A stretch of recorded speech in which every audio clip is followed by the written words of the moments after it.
spree is reckless on multiple levels. We're all familiar with the staggering $3.5 trillion bottom line.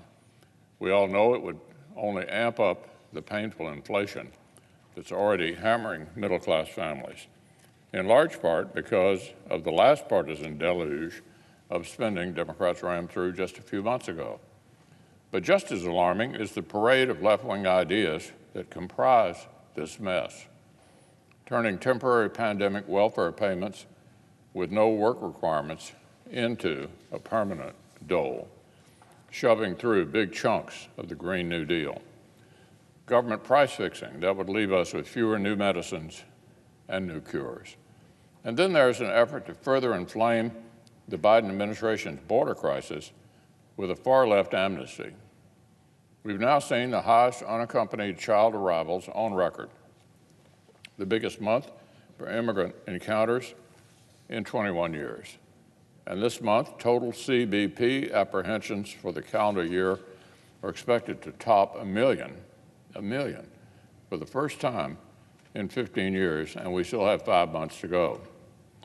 So one might think my friends across the aisle would try to avoid repeating the missteps that created the crisis, that they would be careful to avoid doubling down on the perverse incentives generating so much suffering down at the southern border. But apparently, Washington Democrats intend to do the opposite. Their reckless taxing and spending spree would include an even bigger green light for this crisis at the worst possible time.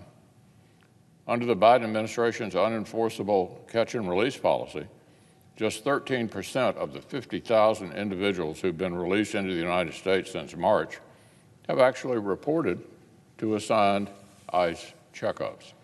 So in a sense, either intentionally or through incompetence, the administration is already practicing a policy that amounts to functional amnesty in many cases. What Democrats want now is to make that explicit and, believe it or not, permanent.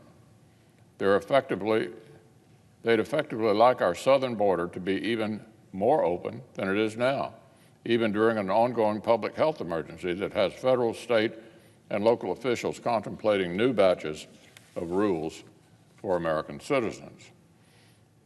The message to Americans appears to be, put your guard back up, even if you're vaccinated. But to a jaw-dropping degree, the message to people arriving at the southern border seems to be, come on in. Even if you're COVID positive, come on in.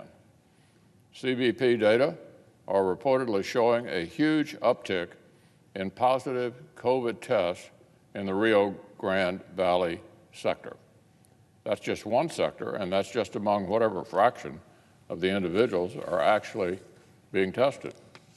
And among individuals in ICE custody, apparently one in three are declining to receive a vaccine. Yet it seems the Biden administration doesn't consider COVID diagnosis any reason to make an exception to its catch-and-release policy. Alarming reports of COVID-positive detainees being turned out into Texas communities even have border state Democrats sounding the alarm. I hope President Biden is listening. Maybe members of his own party will have better luck conveying what the American people have known for months. The situation at our southern border is a crisis. It deserves real attention and real solutions, not a reckless taxing and spending spree with amnesty policies that would make things considerably worse.